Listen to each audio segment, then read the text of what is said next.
but I grew up. Speaking of growing up, hello and welcome to this week's episode of Pit Against a Live Push Up a Calling Show. I'm William Table Legs, and I'm joined by my constant co-host, Kevin Smurph Murphy. Kevin, what's up? What's up? That was off the cuff. I'm feeling pretty good about that. Okay. I could tell. Yeah. Pit Against a Live Calling Show. If you'd like to be live on air talking to us like Clark, you can join the Discord by clicking on the link in the description. You can also just put a if you join the waiting room, whatever. Actually, never mind. I don't care. You can also just put a take in the topic section channel in the stream chat or in the comments for me to bring up if you can't make it on. But if you can't make it on, make it on. Sup. Kevin, what is up? How have you been? I've been good. We're just we're finally leaving the compendium waiting room. Yes. Last stream there was like 4 cards that hadn't been announced yet, and then when they were announced, I was like, yeah, we didn't really miss too much, did we? Like, yeah, that was most of the now stuff. we have at least a week of testing the card. That's the thing. Already something I forgot that that I could talk about. This set features nobody. No hero. No heroes. No heroes in Compendium of Wraith. No adult Blaze. Nope. No adult Terra. No adult Benji. All the Shiana. rumors were lies. Yeah. Yeah. No adult Melody. That would have been important for CC. I think that's all fine. I kind of was like thinking through the list of heroes that they could add in, and I was not only okay with them adding in none of them, I was kind of like, I'm betting that they don't. Like, I was kind of like, yeah, let's see what happens. What's the set look like if they don't? It's fine. And it's fine. I think it's fine. Yeah. We're getting Aurora back soon. We're getting Hala in a couple months as well, right before it. Like, we're going to have plenty of new heroes this year. We still need to LL a bunch of old heroes. Like, I have no issue with...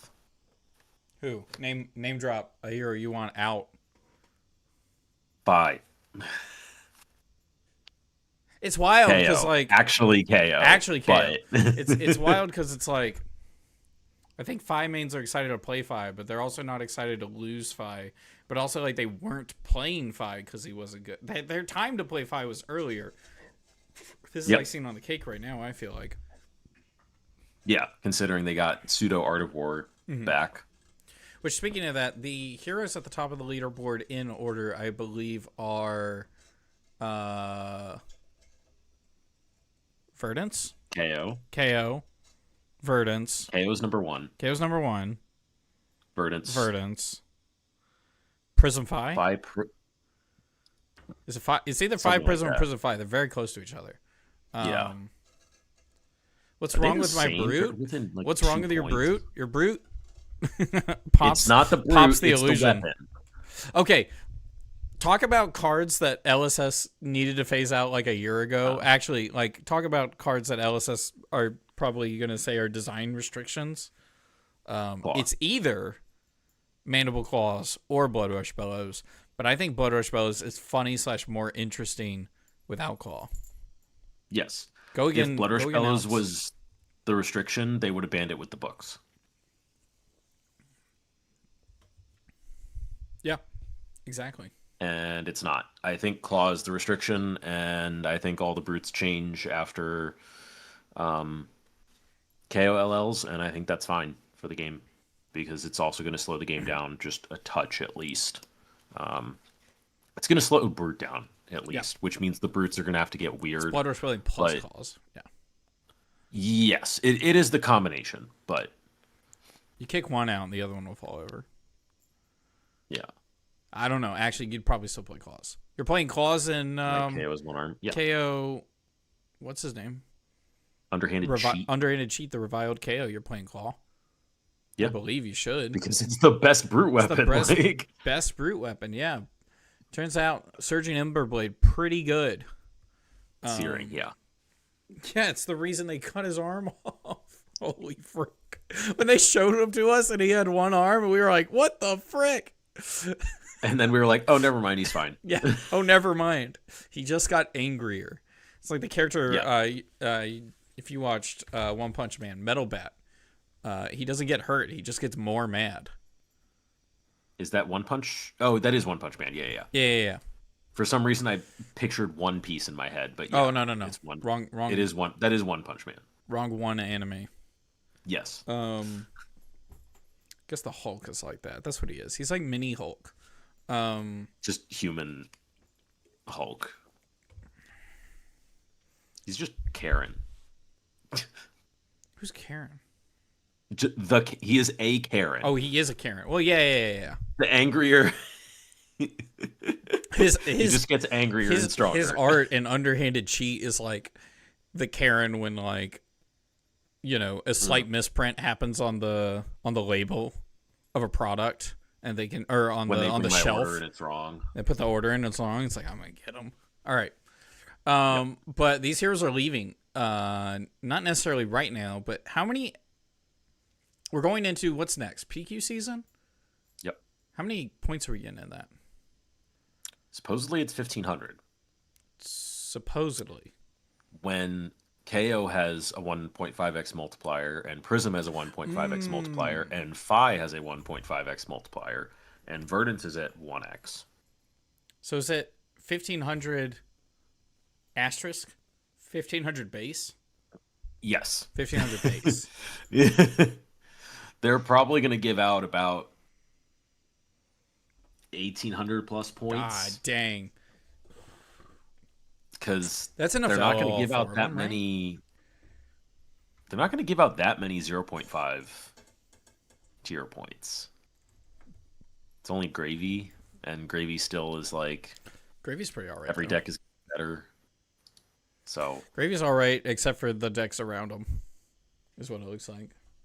Maybe. Sure. Right? Like. What do you mean? Phi?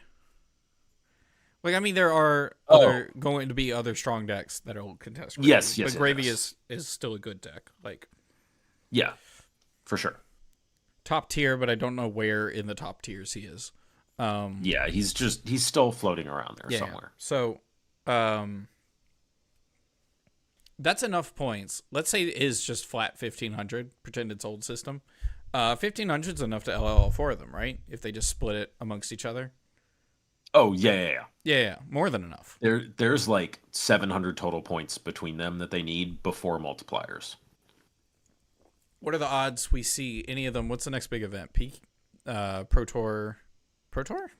The next tier 4 is Pro Tour Yokohama, Yokohama. I mean, we have calling Montreal, we have calling Memphis, and then we have a bunch of other callings all across the other regions. Those are the only two that I know off the top of my head. I know there's also Shanghai in the week before PT. Yeah, there's a bunch. Like, which are you going to any of those callings? Memphis, not Montreal. For the callings and the Pro Tour, are you concerned? You play Prism. Clark plays KO. Should y'all be thinking about deck number 2, deck number 3? Just deck number 2, probably for me. Yeah. Whatever illusionist they come out with before then. I assume they're not going to come out with one before then. I assume so as well. I mean, won't okay, so stop them. Is the PT Sage or is it draft? Like, are we doing the next draft? CC Sage. CC Sage. Okay. We don't have. I'm off KO. He's bad. A draft right set now. before then. Yeah. Interesting. Okay. He was defending KO pretty hard just a minute ago, but he's off KO right now. He's bad. I think that's mostly it. Like, there wasn't a huge discussion I feel like there was to have about LL points other than to watch out. It's gonna happen. Yeah, things are gonna happen, right? Yep. I think it's more spicy once they go, right? In which order do they go? What timing do they go? Those are the more interesting questions, and just not really here to speculate. That's on you guys. Play the heroes. LL a couple of them. I'm gonna go play the game. That's it. Acilio is too fun. Acilio is pretty good. Acilio pretty good. Also, Scouting made a short where the Acilio had like 12. Oh yeah, the Strider Cecilio. The Strider thing Cecilio with a bunch of like a with Glyph million overlay and a bunch of auras, stuff. amped to a billion. It was Yep. sick. It felt like, better Kano Brainstorm, but still not the way you play the deck, right? So, it seemed cool. I mean, anytime you can Glyph overlay with a Sigil of Aether on board and you pop gloves, it's a pretty good turn. Yeah, that's a pretty good turn. Yeah. Clark, whenever you want to come on, you can join the waiting room, I'm pretty sure. But to talk about something else, Wobble is a hilarious card. Wobble is beautiful. It's a funny card. We have Negate. I like funny cards. Negate as a card. In Flesh and Blood. Officially, like not just Negate. Actually, wait, negate. What's the fairy one? What's the fairy counterspell? There's a counterspell that you can only play if you have a fairy in play or if you. Oh, I know exactly what you're talking about. I had it in a deck. I don't remember. I know what you mean. It's basically like a tribal counterspell that's like, yeah, if you've already fulfilled the conditions that your deck already does. Spell Stutter Sprite. It's a creature that's also a counterspell.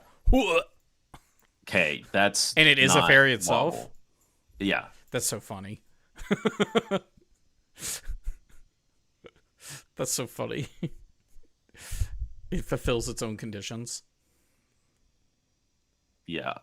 Real quick before Clark, we had this past weekend the World Premiere London, which we talked about previously, which was pretty cool. Day one was pre-cons. Just you got 2 pre-cons and you just got to play the World Premiere was, which was awesome. pre-cons. It was kind of cool to actually see, with James White played in it. And then the next event was like Calling. Is that right? Saturday, Sunday. Yes, which was just straight up Sage. Or if you're some mad lads, still pre-cons, right? Still pre-cons. Well, pre-con singular. Pre-con. It was Phi piloted by. I'm taking a guess. Wait, Logan. I was about to say that. Oh. I was like, it was somebody who goes by at least 3 names. So I was like, it has to be, because I remembered the like cadence of them saying it. So I was like, I bet it's Logan. Yeah. So there is also just Spell Stutter, which is the actual just the counter spell, but it has the Spell Stutter Sprite, the soda. Yes, homage to the original, because that's dope and I love it when card games do that. That's the way they do that. I love that. They did Bitter Blossom Bearer as well. And then, actually, what was the cool one? Oh, Bitter Blossom, and then Bitter Blossom Fairy card, which was kind of cool. I love that. But that 5 precon. Yeah. How well did he do? He did well enough that he was on stream. He got 22nd. 22nd. Out of how many people? It was like 700 plus. Yeah. Close to 800. That's really good. Yeah. That's his $20 ticket. I mean, the Phi one is like by far the best of the pre-cons. And he got a booster pack. Uh-huh. It comes in the box. Uh-huh. He might have gotten that from, I don't know if I didn't hear that part of the stream, if not or so, but he might have just gotten it the day before as one of his 2. He might have. Which would be sick. I will say, like, the Phi precon is same actually like relatively well built and honestly not that far off from what I would expect a Phi deck to look like in Sage. I haven't looked through all the Sage decks. I'm probably gonna buy one because it says Assassin on it, but I think sure. I think they're all. Some people are complaining about what's in the decks. They're mostly reprints. There's a bunch of new people who are just like, actually, I don't have these cards. Yes. And they're buying them. So I think it's kind of cool for that. Doesn't matter for us. That's totally fine. That's completely fine. I'm going to buy one because it says Assassin and it looks cool. That's it. I think that's all I have to that. Other than those precons did better than I thought they would, actually. The one precon did better than... At least one precon. Yes. Outdid my expectations. Yes. Because at least half of them I would not expect to do well. It's definitely day 2 on that, right? Like day 2 with that Phi deck. Yeah, that's a very day 2-able Silver Age deck. That's awesome. I did not think that any of the precons would be day 2-able, honestly. I mean, that's just because they also gave Phi some gas cards at rare that, like... Pretty good cards. You got Chase the Tail. Was it all 2-ofs? Yeah. That's the new sick, cards. Actually. Yeah. Yeah, the new cards had 2 of, or the precons had 2 of the new cards. I assumed so, but like, you know, sometimes they do these and they're just like, we'll throw in like 1 of each Majestic in like in the Armory decks. So this is kind of cool. So that's kind of speaking of Phi, do you want to bring Clark on? Yeah, I'm just gonna drag him over. Sure, I know who Clark is. Yeah. Speaking of Clark. Caller, what's your name? Where are you calling from? Hi, my name is Clark Moore, and I was talking to the other very nice person in the waiting room. Yoink! Rudely pulled me over. You're welcome. Anyways, what would you like to talk about on the show? They're a very lovely person, but they can talk in a minute. Should I start from top down or bottom up? Top down, right? Is that what you want to do? We're talking about Phi, so... Yeah, let's talk about Phi. So, LSS printing Art of the Phoenix War undoes all the goodwill they earned from the Great Book Burning of 2024. I have an opinion on this, but I want to hear Kevin's opinion on it first. I think it's a card that's not going to see play as soon as Phi rotates, and I still think it is at least a step down from regular Art of War. And for you to try and make it Art of War, it requires some actual deck building concessions. So I think it's fine. It'll go away real soon. Are they printing it just to push Phi out? Yeah. Okay, like, I do want to... I do crazy. Yeah. I will say I didn't give you a chance to elaborate. Yeah, so if you had more to bring up... I felt like the point was like fairly succinct itself, but if you want to talk about it more... Oh, yeah. I mean, the point stands by itself. It's really like they said this is an effect that we are not okay being in the game, and then they put it in the game. Effect. And, like, there is something to be said for Art of War being a generic, and then them feeling, okay, we can print it at a class talent combo at a very minor downgrade. Right? It doesn't target all attacks. It's only draconic attack action cards. It's not like you're given your Snatch +1 here, or your Tenacity, or your Fealties. Yes. But there's more synergy, right? You had to jump through hoops. It's work. You have to do. It's funny because they're not running the headpiece, you know. True. It's like It's the hoops that LSS give decks are not all printed equal. But yeah, Gravy Bones has 3 hoops and 1 card and multiple cards that achieve all hoops. I think Gravy Bones' problem is he has Runeblade hands pretty bad. But also now he does, yes. Yeah, he does. Yeah. But I will say I think the hoops that they gave this card feel like good ones to keep it in check, right? Like the deck building restriction that Smurph made was definitely the biggest thing that's pulling this deck down. Deck building restriction, and then also like timing, right? Like you want to play this card at the beginning of your turn.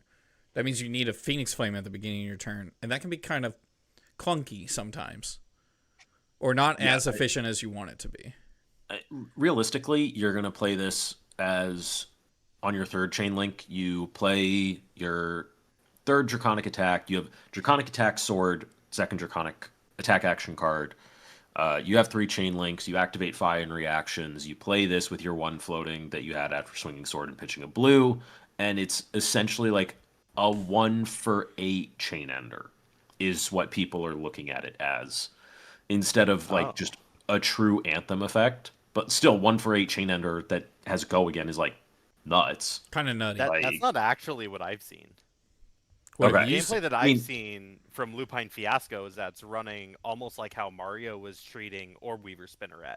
You run 9 of just because this one effect is so important.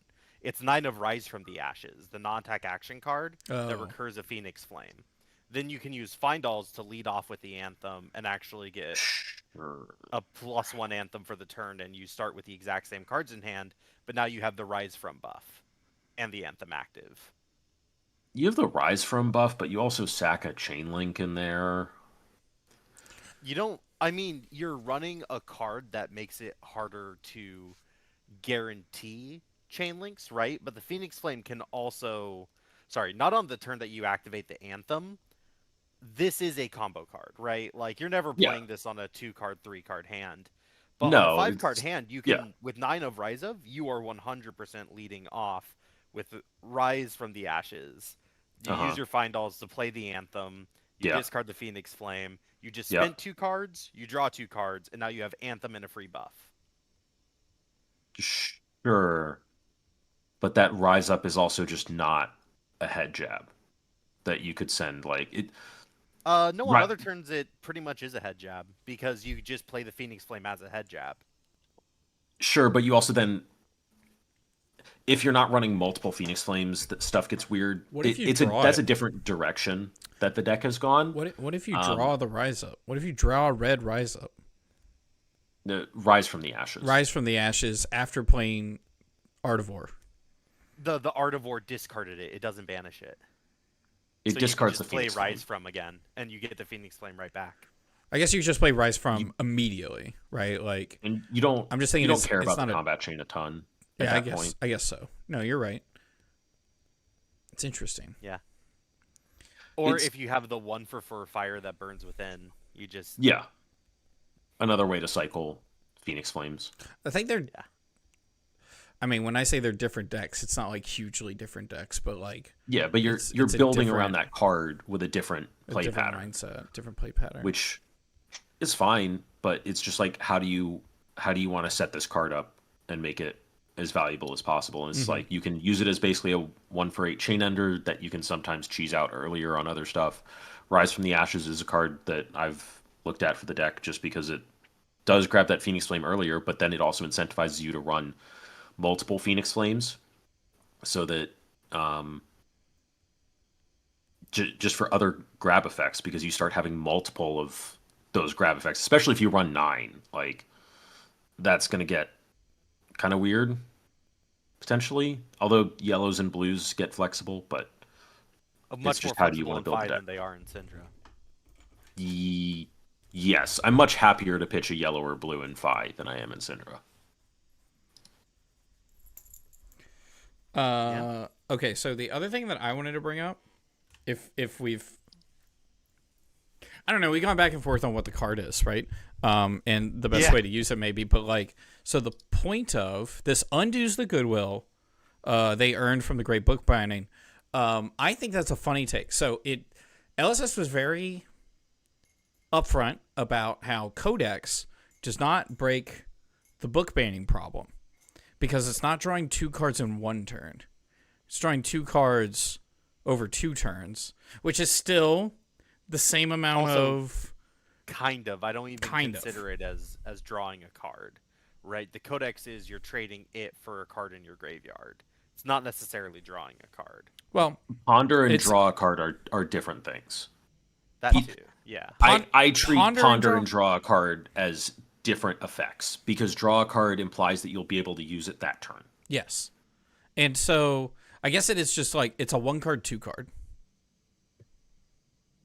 Yeah, you're pseudo going +1, but you're not going +1 on that turn cycle. You could have a use 5-card hand into a 5-card hand, which is like... Sure, but that's not the same as having a 6-card. True. It's not having a 6-card hand. And that's what they were pointing out in their book banning, which is like, Codex is not a 6-card hand. It's Correct. awesome. It is not a 6-card hand. Does this card make 6-card hands? If you can cheat the Phoenix Flame, yes, which is what people are trying to do with Rise from the Ashes and Flame Call Awakening and other stuff. Are there other current examples of cards that go against the... Is this the first instance of going against the book banning? Blood Rush Bellow discarding Beast Within is, I would say, the one thing that they've allowed to exist. And I suppose you could argue that Kasai's hero ability has the ability to do that. Anytime you are drawing a card, you are also reducing the cost of your weapons. You swing enough times with your weapons, it's Sure. like you drew your resource card for the turn. I think that's more akin to Mask of Momentum, which in Syndra is trying to turn a 5-card hand into a 6-card hand every time you have a 5-card hand. So that's slightly different because you can also try and deny Kasai gold, and if they can't make gold, then that's like their biggest. Beast Within biggest Blood draw Rush in Fellow is also a hyper-specific combo. Yeah. Yeah, you need exactly 2 cards It's out like- of your deck, and you need to discard exactly the Beast Within if you have multiple cards, or you have to block with a card, in which case you're not really. It's also gated going by for a 6-card. resources and the cards that you, because it's class specific, and the class cards in Brood are not just a bunch of 0 for 3 head jabs, but then also freaking what else were we just talking about? Whatever. Codex? I forgot. No. I had another point. Mask But Momentum. it's Mask of Momentum. So the thing about the Mask of Momentum has a restriction of your opponent can technically play around this, and which can matter. And Kasai has a restriction in the form of you have to play Kasai. That sucks. You Sure. don't want to have to do that. Yeah, I mean, unless you're Chris Iali, yeah, that's You That's need fair. to be like one of 3 people. Like there's a handful of people that just make it work. yeah. And so like, do y'all, Kevin? Do you think this Art of War creates a? Don't hate me for this. Creates a offensive overlap. I mean, in Flesh and they're Blood. trying to do it in as balanced a way as possible, but they're not. It feels like they're not being super subtle about it. In that, same as Art of War before, if there were ways you could cheat the banish cost, then it's not a cost Yeah. for the draw 2. Like, it feels very much like it is a card to LL-Fi, and Which somehow- I think undoes a lot of the goodwill. They said, here's an effect that we don't like, and Yeah. now we are printing the effect for the sake of getting this guy out of here. And then that's like, really? You're okay with printing things that you previously said isn't okay for the Actually- sake of LLing a hero? So why would they do that? Why would they do that? Why would they I mean, want to wanna kick print that guy something- out? They want to print something for Syndra that Fi would abuse harder somehow, but So I maybe the don't problem know. is I mean, 5. my what that would answer is that be. they're not actually doing that. they just want. I mean, then what's the What's the point of doing it? It's a What's- power what's- buff. Like, the whole point is to give a power buff so that Fi goes from the unplayable Draconic Ninja to there is a reason to play this Draconic Ninja Why would you do over that? the other one. I think they could have done that without Art of War. I think they just needed.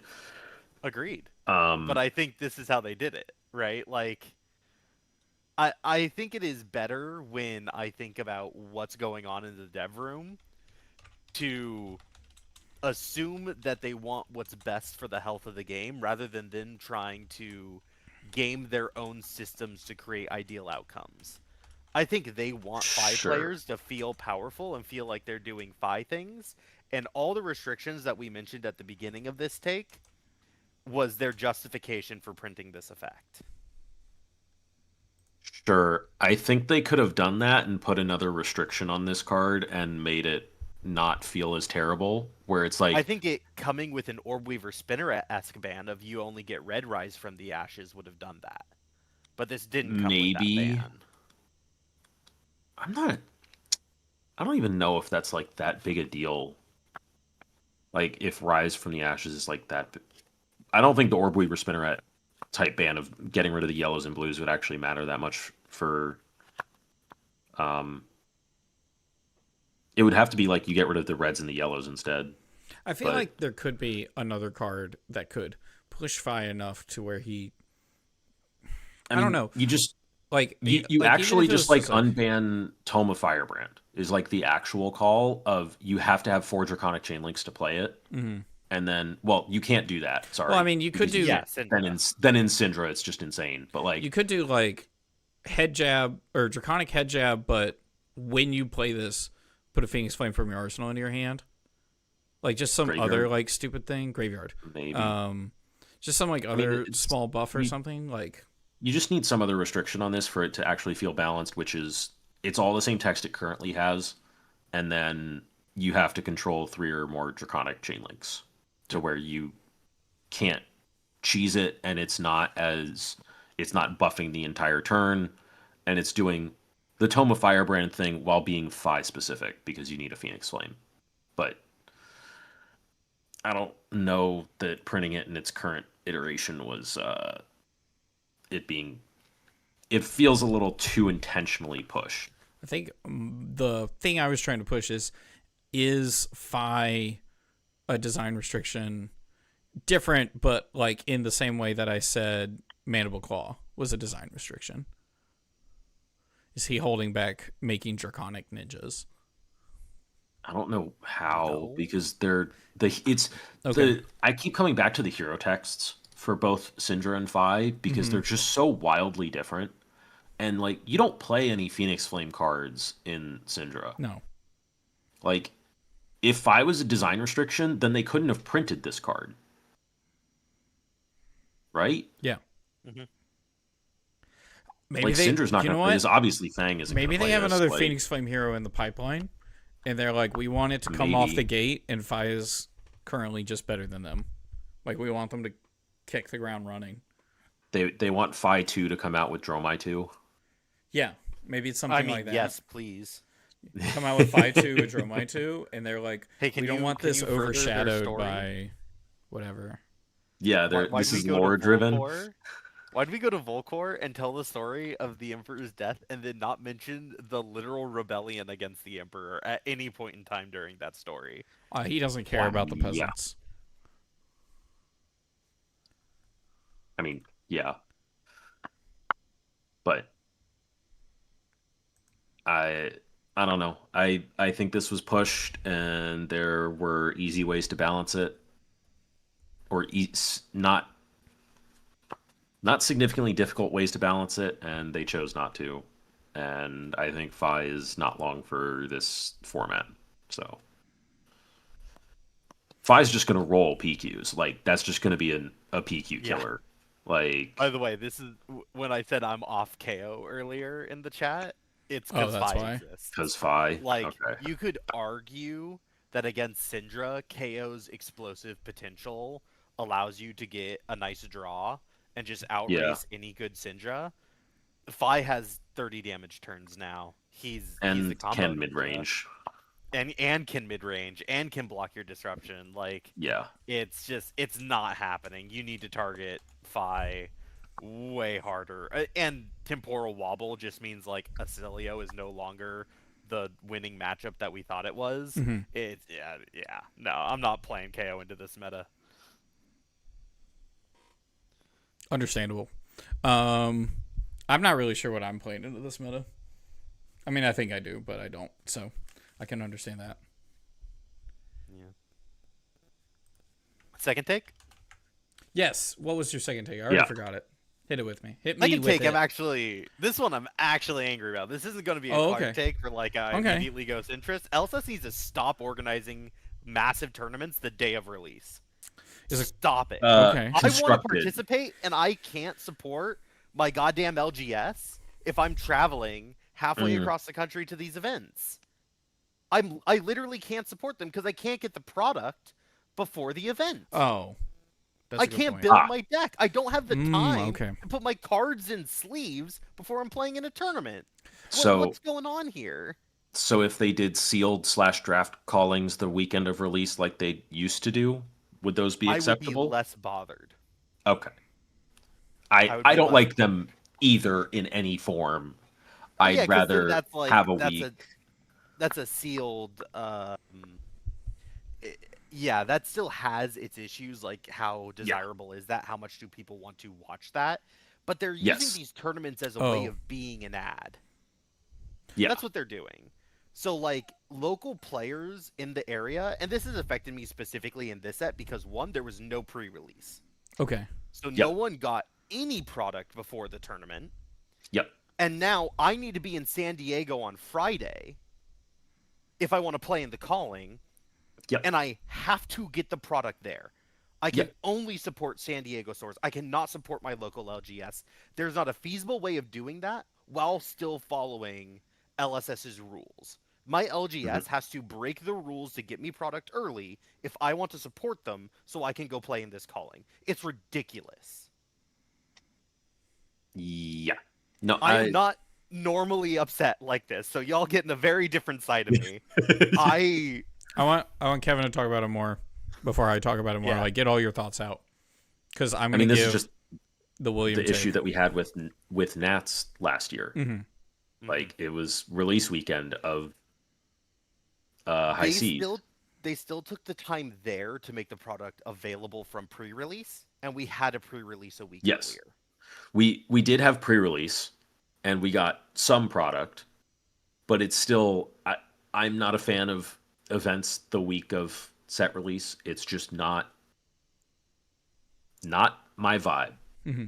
because I like having time to work on the problems, and it's just that's just not it. And in addition to having to get cards, it severely limits my options for getting cards. Like, it was going into Memphis last year when it was Hunted release, and there's a classic constructed calling on Friday, and it's Hunted release, and that's where Shelter comes from. I got a whole playset of Shelters before Friday started. God dang. Rough. How much did that cost you? It was probably actually less than where Shelters ended up, because people underestimated how much Shelters would be. Also, I opened like 2 of them because I got insanely lucky. Yo, just get lucky, forehead.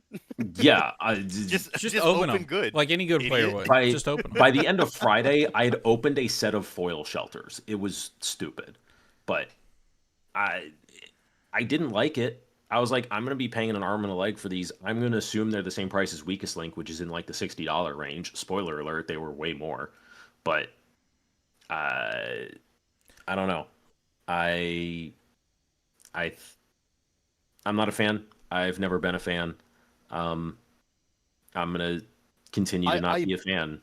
I'd love to hear the opinions of people who don't live in the US, because I would say 9 times out of 10 the event is in the US. Am I right by saying that? At least Let's a third. see. At least that's what it feels like. Hunted was Memphis. High Seas was US Nats. This is San Super Diego. Slam was... Did Super Slam have one?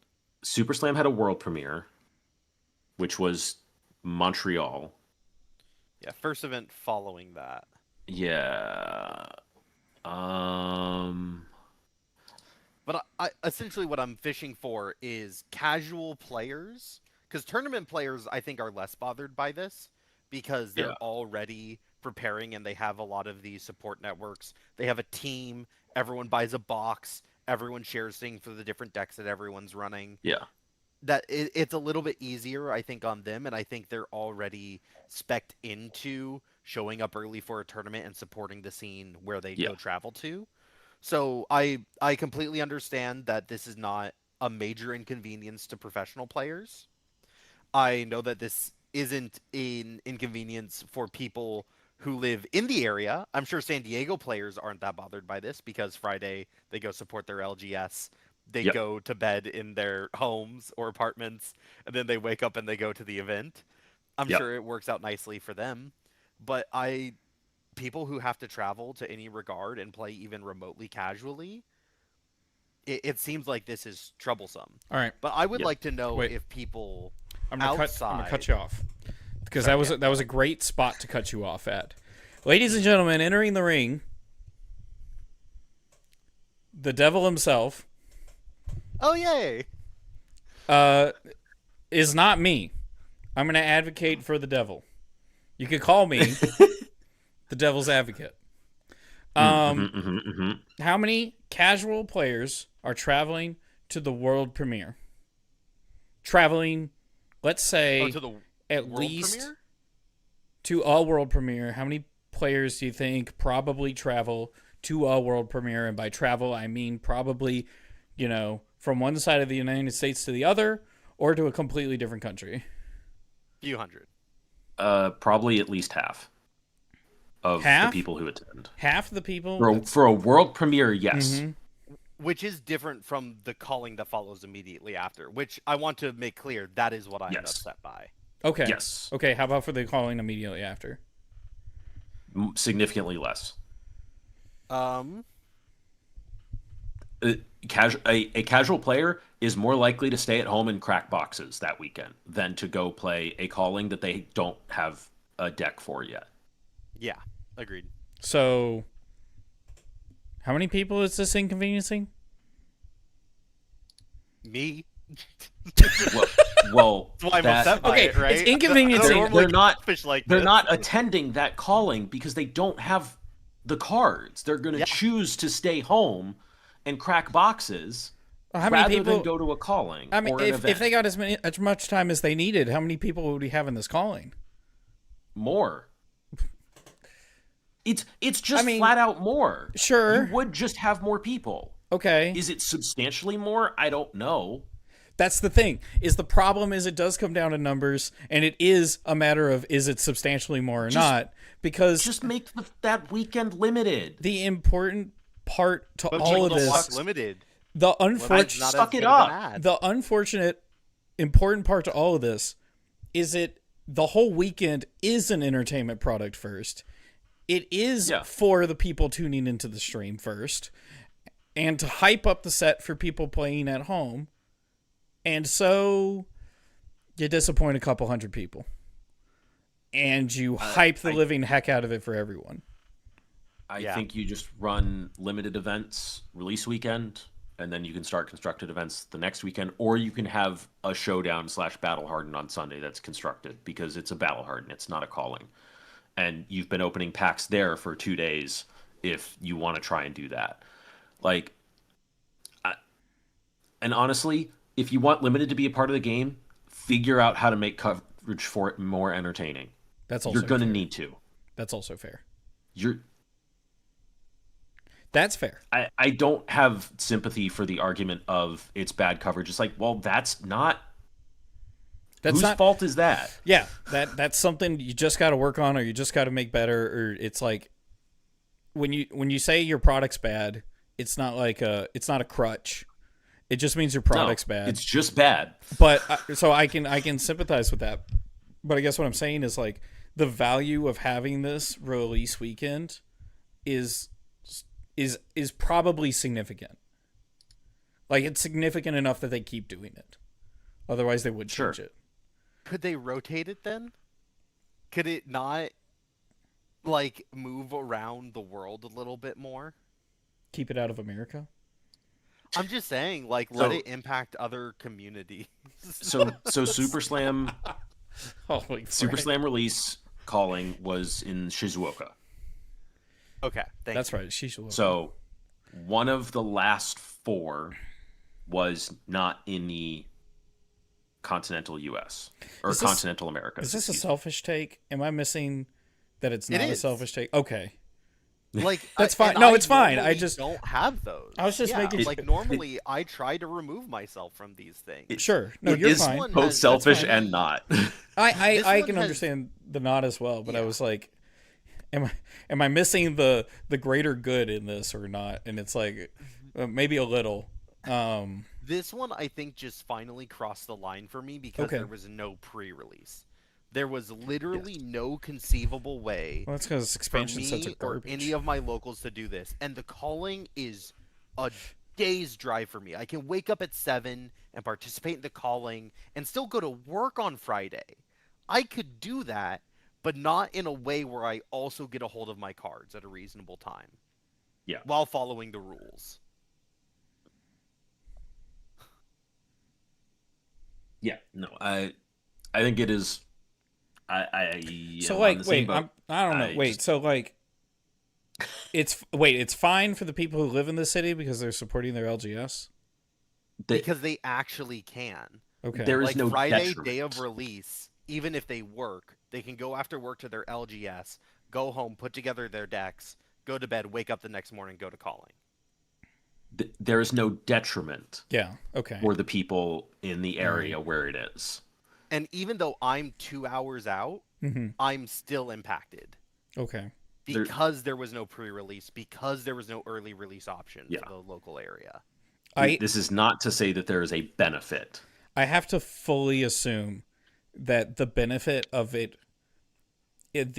upside of them having this stream this weekend, the weekend release, just has to be way greater.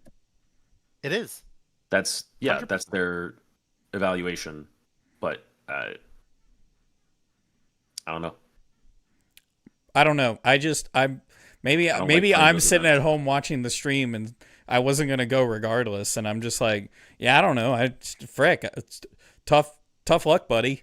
I love that you're representing that opinion, because I think that is a very strong opinion. I think it's a majority. I think it's more than a majority. Yeah. I think it's a vast majority opinion where they're just like, heck yeah, I get to watch. Dude, watching the 5 precon on stream, you're just like, this is sick. That's super cool. On release weekend, I'm buying a box. I'm going to buy that 5 precon. It did so well. Not me. Somebody else. Somebody's saying that right now. Yeah. Like this, I think it's kind of sick. So it sucks for some people, and I get that, but you have to break eggs to make a few somethings. There's a pro-con balance to everything. Tough luck, buddy. some beautiful expression about how we wish we could do more, but we can't. Yeah. So. But hey, I think it was about time I finally had a hot take on here where I actually got A heated. proper heated take. I love it. A proper, Yeah. I am Yeah. angry and wrong and I know it and I don't care. No, I really liked that because it's like, this is a personal problem. This is something people are having to deal with, and I get it. It's affecting, people's plans leading up to this and whatever. But this is one of those weird, I feel like is kind of rare instances where LSS have to be like it's company first almost, where they're like, this is how the product needs to get handed out to people. Yeah. And again, Don't do Nats release weekend. Okay, maybe not Nats release weekend. That's a little crazy.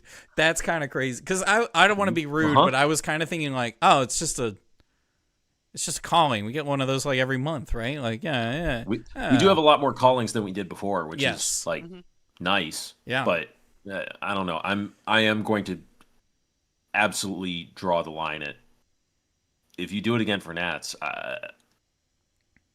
I haven't booked my flight yet. Ooh.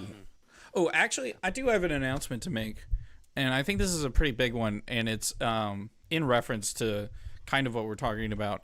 This has nothing to do with the previous take we had, but I think it's okay for Clark to be here for this. I, William, Table and Legs Knuckles, am going to buy my first box of Flesh and Blood.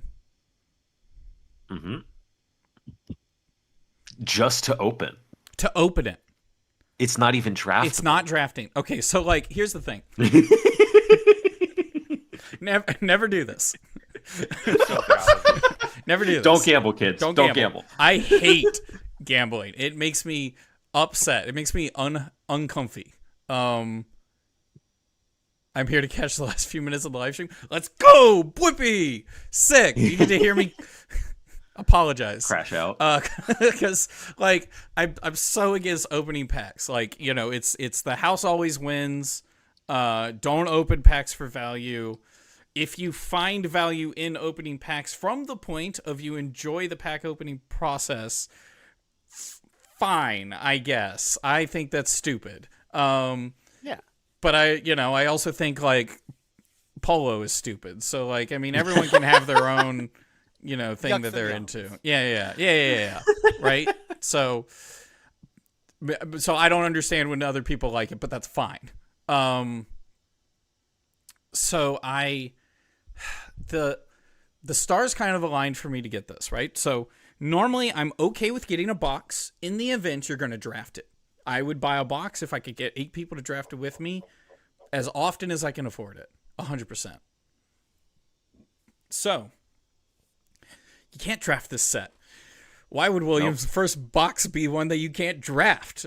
The answer is that Sage is a new format that primarily builds around bulk. I have a bunch of bulk, but I don't have this new bulk.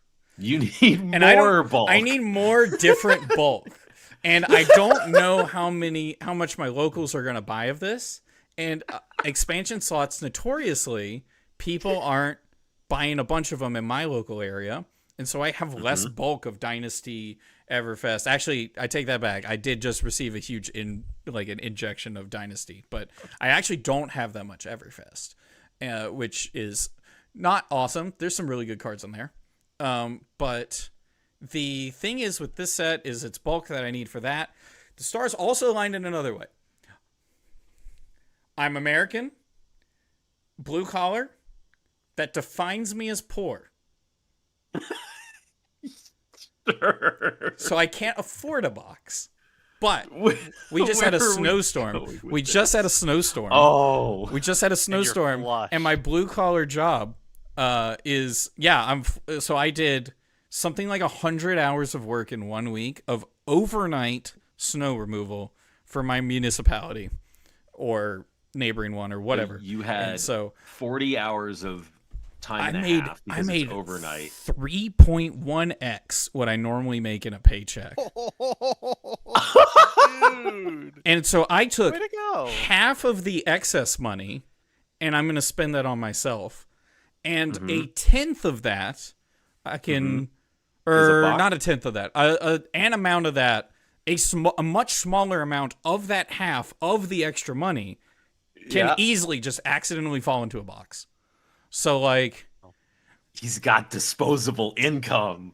Oh man! What can I say? I'm gonna buy the box. It's also You're got a little. Start blinging out the cube. Yeah, I am. Oh my goodness! No, actually, so I think I'm actually spending a chunk of this on a 3D printer, which I don't have. We're upgrading the projects. Yeah. Oh a 3D printer would be sick. No more wood nailed to wood. Yeah, baby. We got plastic. Holy. Yeah, we're gonna have plastic nailed to wood. Duct tape to wood. Just wear a mask, buddy. Someone was showing me something, and it was like these 3D printed parts, and they were all like held together with magnets. And I'm thinking to myself, I wonder how much those magnets are, and if duct tape would do just fine. You wrap it around the whole thing. I don't need it to look aesthetically pleasing. William saw the world premiere, and the marketing got to him. It sounds like that leading up to it. I have a bunch of other excuses, but yeah. Count your blessings. And my blessings in this case was a snowstorm that left a bunch of people stranded.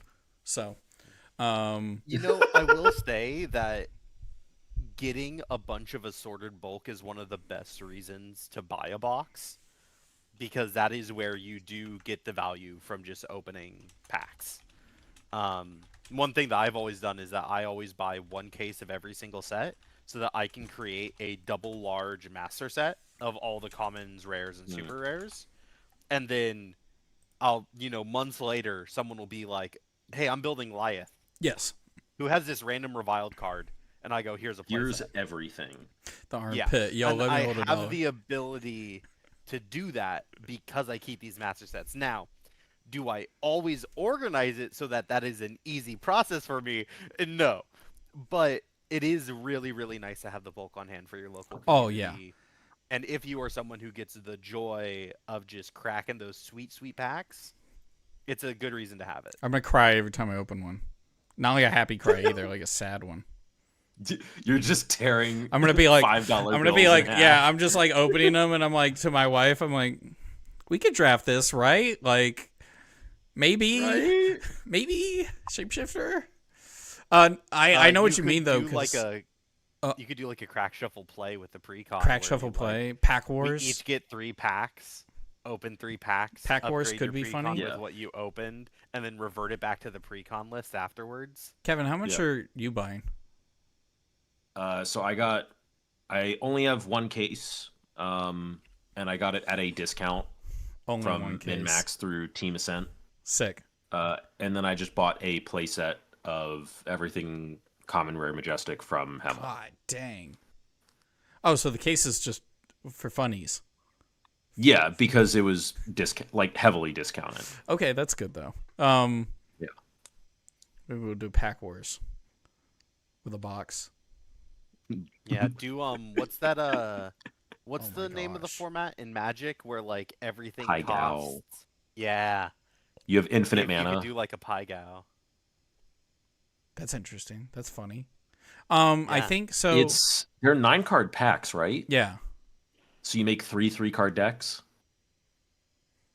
Each one could have a rare, or you could have one with like 3 rares in it. I don't know Yeah, if you you- could do that because we have to block with our cards. Yeah, you have to figure out. Get good. I don't know. Frick. You better You roll have to go figure out, first. like, Is the all I life gotta say. total. You got to figure out weapon probably. Yeah. Yeah. There's a way to do it. There's got to be something. It's in there. Somebody Hey, cook next and video let us idea. know. Oh shoot, Hang dude, on. this cube video we're working on is taking forever. Partly You just have to because of cite that me in snow. it. That's all.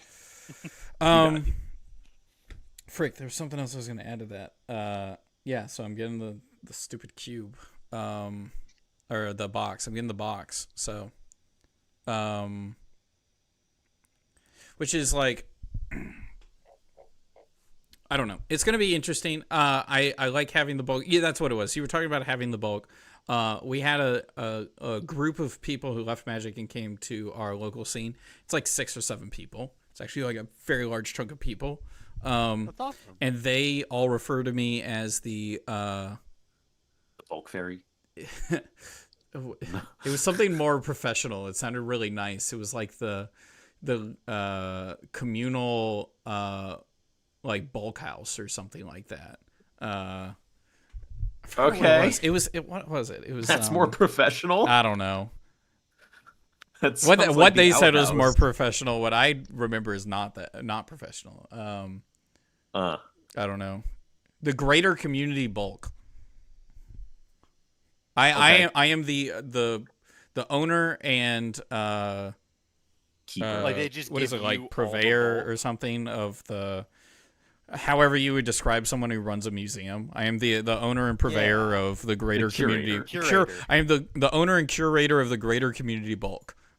That's what That they is that describe it actually is wonderful. Like, Yeah, that here's a sounds community great. Member, if you Yeah, need yeah, yeah. anything, go talk to them.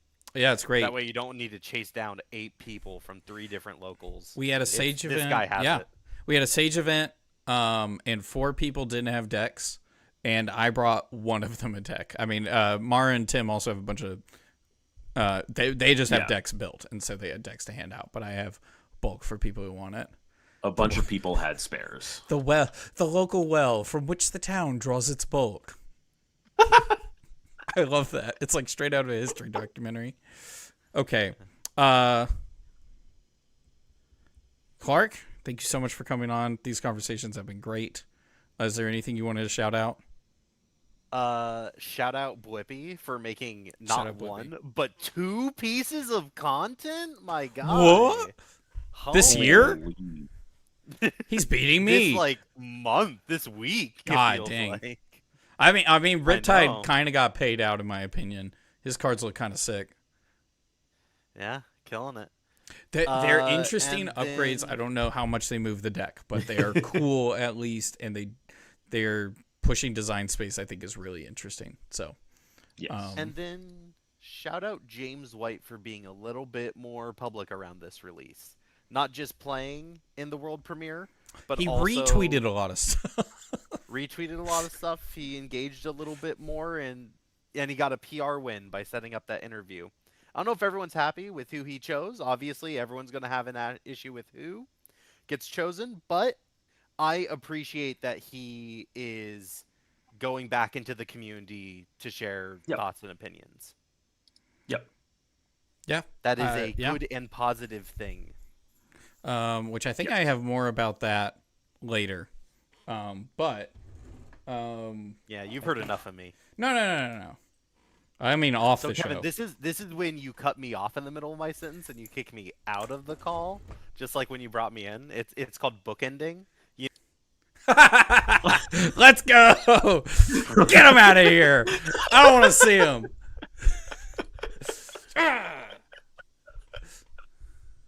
With his permission.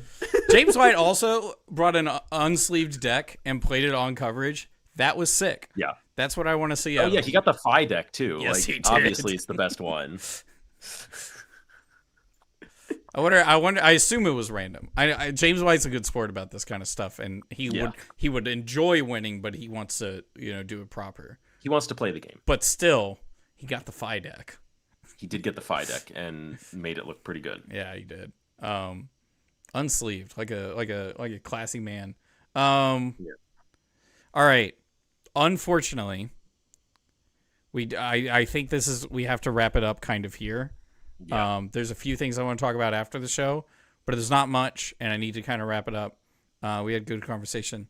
If you left a comment and wanted to talk about it, you can maybe bring it up for another show in the future. But Kevin, you have anything you want to shout out? Nah, I think I'm good at the moment. Little bit right behind you about a jump. Thinking about it. Threatening me. Remember to go check out our merch at the table-shop.fourthwall.com, where you can get shirts that say things like, nope, not that one. Yeah, you can buy this one. You can buy. Get that one out. You can buy the band buy shirt. It and burn it. Yeah. Burn it. I was trying to make new work in Sage, and it's not a deck. Quite. Not quite there. And if you want to help make this stream look nicer and help get supplies for our project videos, you can support us by causing another snowstorm in Roanoke. Or you can go to patreon.com/thetablepit. I was so miserable that whole week, though. It was awful. You sure were. Yeah, it was. And then you saw the paycheck and you were like, that might be I could do that once every couple of months. I don't think that's worth it. We should get one in the summer, too. Kevin, shout-outs? I already said no. Okay, sick. Thank you all so much for watching. We do this every Thursday. We have No Blocks, a Chill Towers, our stream where we do and don't block. We're actually coming back around to that. Saturday mornings at 9. And we are going to probably just keep updating the queue before this show. I think that's fine. Maybe we'll do like a short hour video where we just break down the cards and officially cement it. But I think that's mostly it. Yeah, I would like that settled before Memphis so I can take a cube and have it for the team Airbnb. We'll have to have an hour to do that, because I think I can just keep going through next Thursday and pretty much finish going through the rest of Compendium. But we could take an hour and re-go through this list. Yeah. But thank you all so much for watching. Bye.